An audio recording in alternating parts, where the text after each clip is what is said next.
Hello everyone, welcome to Code and Boots. So in this video we are going to see how we can install Apache Kafka for practice or development purpose in just 5 minutes. Okay, so I'm going to use my laptop for the installation of Kafka. So I have WSL. WSL means like basically I have enabled Linux in my Windows operating system for this installation. So I have not, this is not like dual boot, this is basically the WSL. So it's a, you can basically add, Ubuntu from Windows application store and then activate it inside, so that you will get Ubuntu as an additional OS without even configuring it as like the secondary operating system, just like the way we do with the dual boot. Okay, so in this case both the operating systems will run in parallel. So you can even, like, if you have a different server or a cloud server, you can even install it over there. So I am using Ubuntu 24.04 LTS, so that's the latest version as of now. So for the installation of this Kafka, so let's get into like the practice. So first thing, I have to open putty. So let me open my putty. So I'll SSH 192.168. So I am going to log into this machine with username and then password.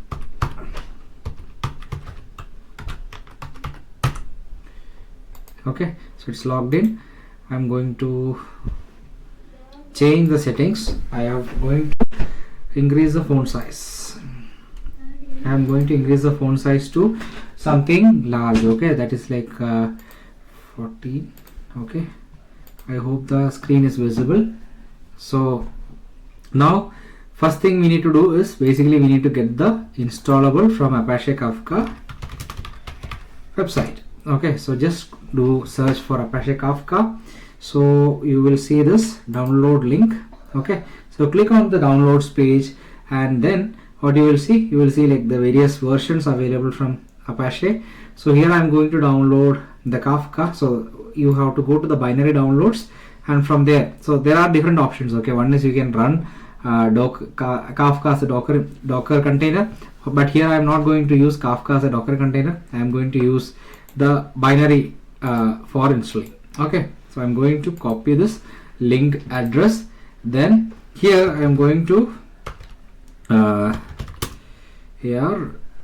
okay, I am going to create a directory first. Okay, or installation.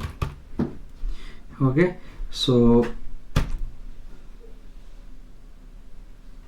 cd installation. So I'm right now as a non-root user. It's not a root user here. Okay,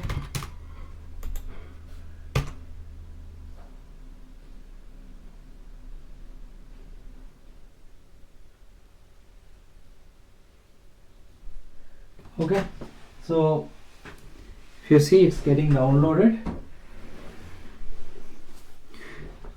So I've used wget and the URL that I have copied from the Apache Kafka site. So this Kafka needs JDK to be installed in the machine. So if you don't have JDK, you have to install JDK as a prerequisite. Okay, so you can install OpenJDK, so or Oracle JDK, one of this JDK you can use. So the simple steps to install OpenJDK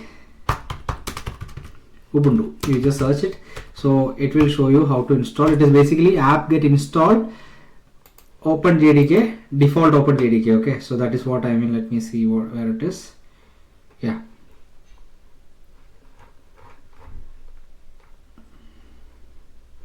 so if you see this OpenJDK 17 JDK, right? So instead of this, I mean, you can do apt-get install OpenJDK then default JDK. So let me try that. I think, I mean, in my machine JDK is already there. So but just for practice I'll show you. So what we need is not JRE, we need JDK. Okay, so I'm going to install that. So Kafka, it got downloaded. So let's see the JDK installation. Okay, sudo apt-get, and I'm not going to specify the version, so I want just the latest version to be installed. Okay, so I'm going to remove it from here. Open JDK,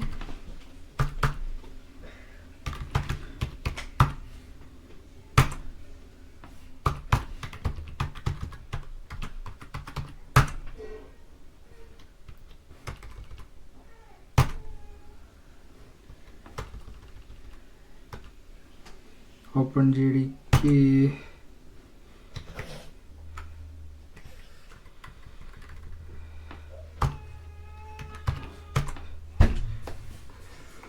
Okay, I just search for every package related to OpenJDK. If you see, there is OpenJDK 11 JRA is there, OpenJDK 17 JDK is there, so OpenJDK 21 is there. Okay, so there are different various versions of JDK available, so depending upon what you need. Okay, so if you just need OpenJDK 17 JDK, you just pick up this package and install. Okay, so as of now for me this package is already there, so I have JDK already available. So if you see Java -version, so I have already OpenJDK 21.03 already installed. Okay, so for me Java is not required, but if you want to install, what you can do is you can just do OpenJDK the version whatever 17 or 21 whatever -JDK, so that will perform the installation activity. Okay, so now let's go get into the Kafka part. So the tarball of the Kafka is already downloaded. Now we need to extract tar-xpf. Okay, then this tarball, if you see, it's getting extracted. Okay, now if you see, the extracted folder is here. Okay, now let's do one thing. Okay, so if you see pwd parent working directory, so I got into the Kafka's directory. So let me set the path first. So I'm going to set the path. So this is not a non-root user. CIB is a non-root user. I'm going to set Kafka home inside this slash, basically in the home directory there is a .bashrc file. So this doesn't need any root access. So I'm just going to install it here. Okay, so export Kafka home equal to, I'm going to set the Kafka home export path equal to $Kafka home Kafka underscore home slash bin caller $path.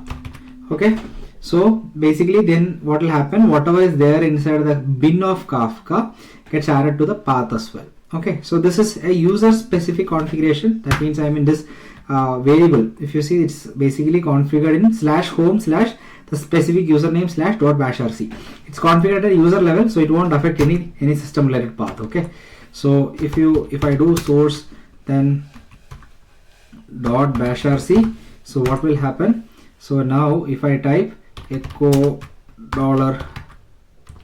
$Kafka home, it gives me the path. Okay, and now if you see, if I just type Kafka, I can see all the Kafka shells available in the path because I added Kafka home / bin. What is Kafka home / bin? So if you see, this is Kafka home, that is this directory present. If you see, this is the Kafka home, and inside this, if you see a bin. Okay, so bin directory, if you go inside, there are a set of executables inside this. Okay, these are all CLIs. Okay, all the Kafka related CLIs are there, and you don't really need to get into this directory for executing this if you add it to the path. Okay, if you are not adding it to the path, you have to get into this directory every time for executing, or you will have to use the absolute path or relative path for calling this particular CLIs. Okay, so the first thing what we need is in a standalone installation. Okay, so in the previous video we have discussed about the architecture of Kafka.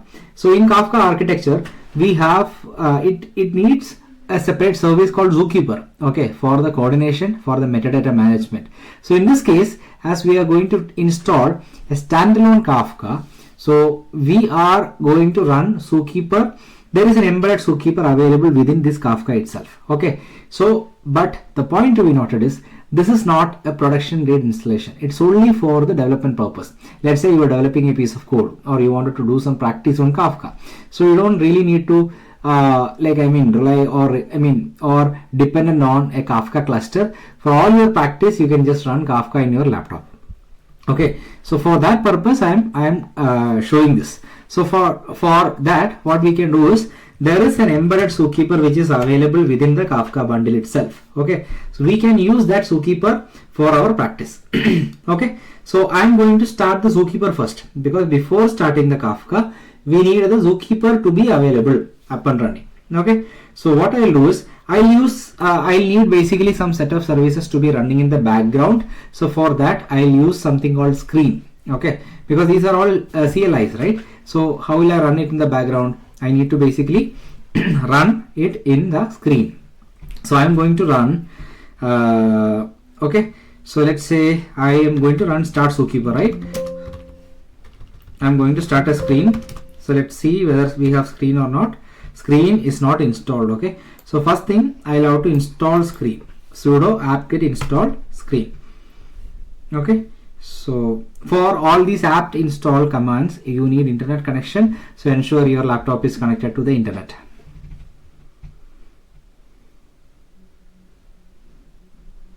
Okay, so it's downloading the screen package. So it will get installed soon. Okay, so I think I'm in the screen package for install. Now I am going to start a screen. Okay, screen-r Zookeeper. Okay, screen-r Zookeeper. I am going to start a new screen for Zookeeper. Okay, so now I am going to run the Zookeeper here. Okay, so what I will do, so where am I? So wait, this is right now. I am inside this directory, right? So /bin/Zookeeper start Zookeeper server start.sh.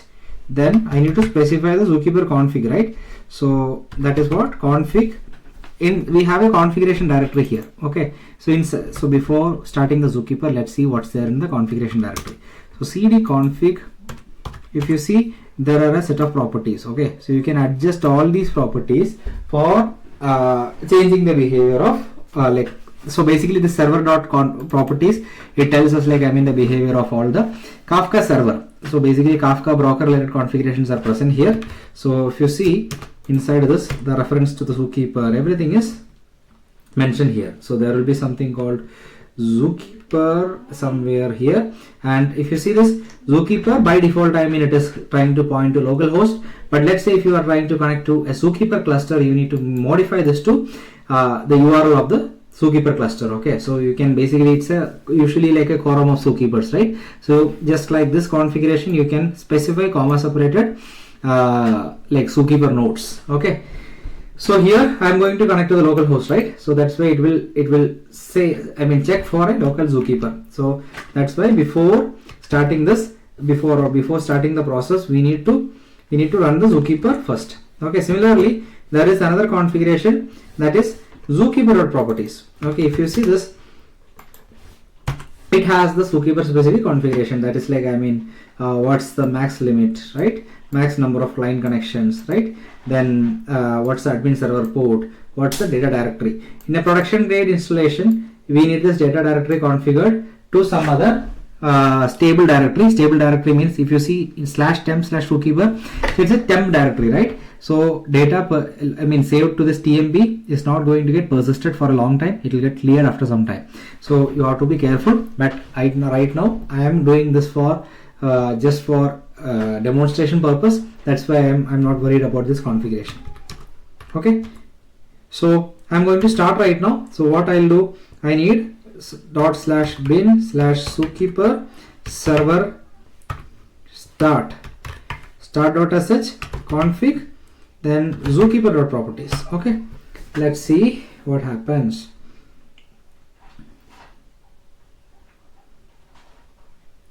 Okay, so cannot write, see this directory is owned by somebody else. Okay, so that is why, like, I mean, it is complaining about this particular problem. Let's see, because I think, I mean, before this example I started this Zookeeper just with another user.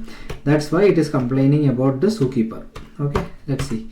Yeah, this directory is owned by root. Okay, so what we'll do, let's modify the Zookeeper configuration. Config Zookeeper properties. So here I will do what, data directory Zookeeper1. Instead of Zookeeper, I'll keep Zookeeper1. So what will happen? So then it will create something else, a new directory for this particular job, right? Now let's start the Zookeeper again. Now it is started, right? Because it is writing things to /temp Zookeeper1 instead of Zookeeper. Okay, so now this directory is going to be owned by my ZIB user. Okay, so now let's come out of the screen. I am using Control A plus D for coming out of the screen. Okay, so Control A D. If you see this is detached. Okay, now if I do screen -ls, you see there is a screen running, that is Zookeeper. Okay, it is right now in the detached mode and it's running in the background. Now we have the Zookeeper up and running. Next service start is basically the Kafka server, right? So I am going to start another screen, Kafka. Okay, screen -r Kafka. Inside the screen I am going to do similarly, just like the way I started Zookeeper. So bin Kafka server start.sh. Again I have to specify the configuration file. I am going to specify config server.properties. Okay, if you see this, okay, now you see it is throwing error. The reason is it is trying to write its, okay, this is another configuration directory. Okay, so Kafka stores some metadata. There is, like, I mean, some basic meta configuration in a local directory. Okay, so by default it is pointing to /tmb, but in a production grade scenario or in a proper development environment also never ever point to /tmb. Always we have to make it point to some persistent proper directory. Okay, so as I have started this Kafka some time back, so this Kafka logs directory already exists and it is owned by a different user. Okay, right now I am running this as a different user. So just like the way we did for Zookeeper, let's modify the Kafka directory as well. Okay, so now this is a good example then.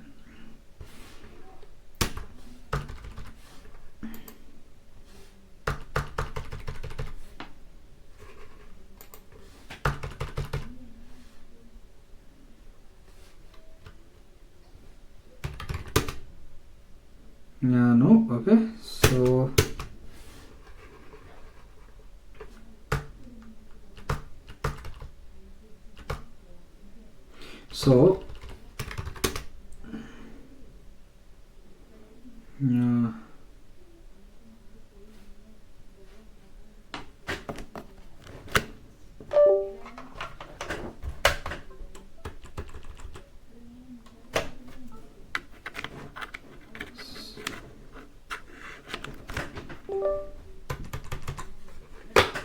there is some connectivity issue, so I'm trying to resolve it.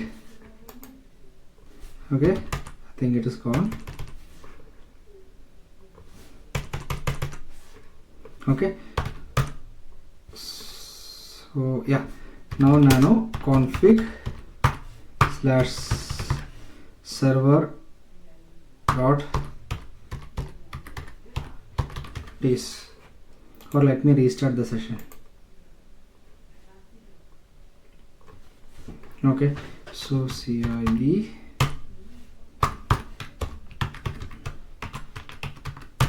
okay, so let me restart the session. Okay, so cd $home.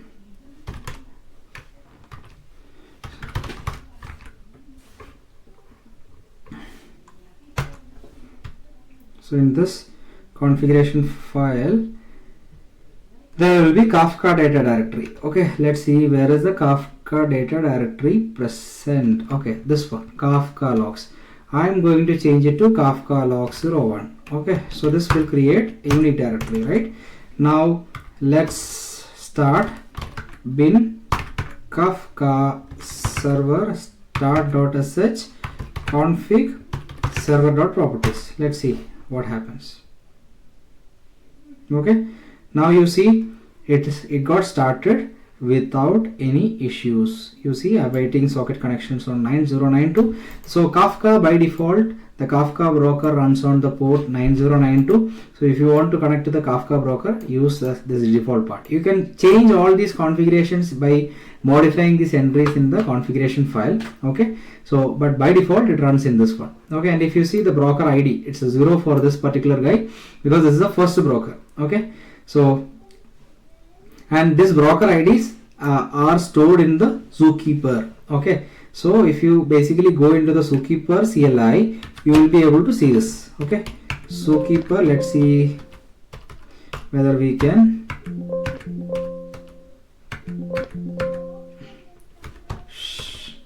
shell.sh. Okay, config zookeeper.conf. Okay, wait. So wait. Okay, so instead of it's a wrong configuration. What we'll do is zookeeper shell.sh localhost :2181. That's the Zookeeper host and port. Let's see. Yeah. So if you see, then welcome to Zookeeper. JLine is disabled. ls/. Okay. So if you see, I just did. It's basically like a file system. Okay. If you see, I just did ls on the / path. Okay. Now you see there are something called blockers, clusters, config, consumer, controller. There are so many things in the root path. Now let's see ls/broker. Okay, so sorry, it's not broker, it is brokers. ls/brokers. Okay, you see now it has IDs, seq, topics, right? ls/brokers/IDs. Okay, you see there is a 0. Right now we have only 0 node, and that is why you see it as 0. So in yesterday's session I explained where Kafka stores its metadata, right? And what's the role of Zookeeper. So this explains clearly what is the role of Zookeeper, because you can see the entire metadata related to the Kafka getting stored in the Zookeeper. Okay, right now I am browsing through the Zookeeper file system. Okay, ls/brokers/topics. If you see, so right now there are no topics created, but that is why you will see empty. But if I create a topic, then it should show some topic over there. Okay, now let's see using the command line, right? So let's see the Kafka topics. So there is a command line called Kafka topics.sh. Okay, so now let's just put enter and see the arguments that is supported by this guy. Okay, Kafka topics, one is the list. So this is the basic command to list the topics. So -- list. Then it's not just the list. What we need to add the bootstrap servers also, because we need to tell, when we use the Kafka client, we need to tell which Kafka server to connect, right? So bootstrap servers, I am using localhost 9092. So I will say like connect to this particular Kafka broker. Okay, so I am executing this command. Now you see empty response because there are no topics created. Okay, so now I am going to create a topic. Okay, hyphen topic. Okay, hyphen create. Okay, I am going to create and bootstrap server create test 01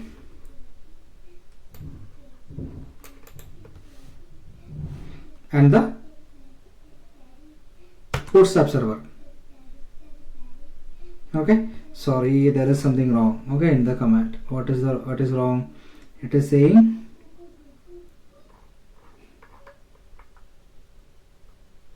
okay, sorry, I missed. While creating a topic, we need to add some more information. Okay, so we need to add the replication. Okay, partitions 1. Okay, replication I have to put replication factor 1. Okay, now let's try to create So okay, the create has to be at the beginning. So Kafka topics.sh,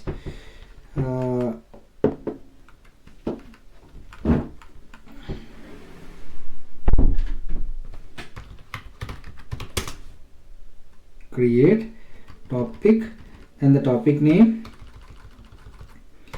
create topic name, bootstrap server, localhost, partitions, replication factor 1. Ideally it should work. The order matters. Okay, now you see the topic created. Okay, so now if you apply the list topics command, let's see what happens. You see test01 getting listed. Now let's go to the Zookeeper CLI. What is there in the Zookeeper CLI? Okay, so ls/brokers topics test01. Previously it was empty. Now after the creation of test01, you will see the test topic created. Okay, so now the last part to it, so it's basically by sending a sample message, right? So let's start a producer that is going to basically produce a message, right? That is what we need to do. So let's see what is there is a CLI which is available for producing messages. Okay, that is what Kafka console producer.sh. Okay, so let's see what we can do with this guy. Kafka console producer.sh. Sorry.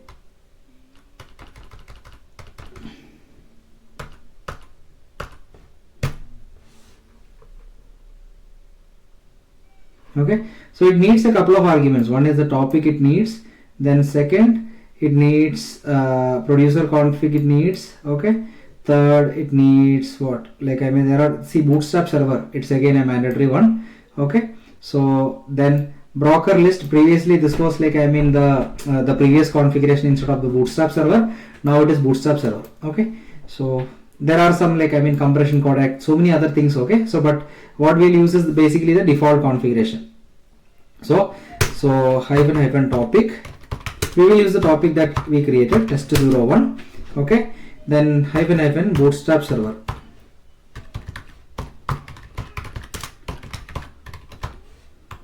(9092). Okay, so let's see.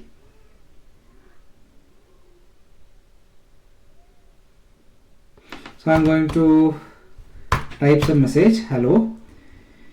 Now similarly what I'll do is, in a different shell, I'm going to exit from here. Okay, so I'm going to start the consumer. So Kafka consumer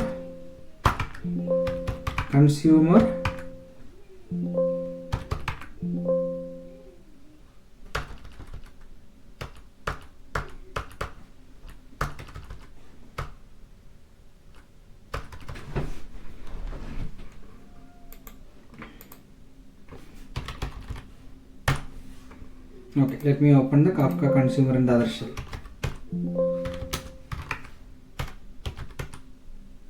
So it is Kafka console consumer.sh. Okay, hyphen topic test01. Okay, so we'll use the test01 topic, then hyphen bootstrap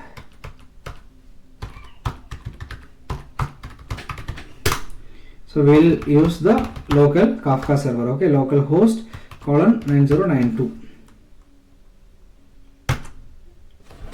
Okay, so this consumer right now it will start. So this is the easiest way. Once you finish the installation of Kafka, this is the easiest way to test it. Okay, first is basically you can start creating a topic. Okay, next you can create you can start a producer and start sending some messages. Next you can start the consumer and see whether you are able to get this message or not. Okay, so test topic localhost 9092. You see this? Now whatever message is sent from there, right, it's coming here. Okay, hello gel. Okay, you see, whatever I am sending from here, it is reaching here. Okay, this is how it works. See, it's coming here. Okay, so we can adjust, okay, the storage of this Kafka topic, okay, retention, offsets, all those things we can configure in the topic configurations, and also like the consumer group, consumer, so all those configurations, right, depending upon what we need, we can configure. Right now I just created a topic with just one partition and one replication, and here anyway like multiple replication and all will not work because it is just a single node, right? So this is like a basic topic with basic configuration and a basic Kafka for development. Okay, so similar way, just now I used the CLI for interacting with it, but in a similar way you can do or you can connect to this Kafka using your programs, Java, Python, Node, or whatever programming language you are using. You can use your programs for connecting with this Kafka. Okay, so I'll create another video to show you how to connect to this Kafka from a Python program or some other programming language, so in a different video. Okay, I hope this this video of of how to install the basic Kafka in a laptop for your development purpose is clear. So if you have any questions or queries or feedbacks, so please comment below this video. I will definitely respond back. Okay, thank you for your time. Thank you for watching this video. Have a nice day.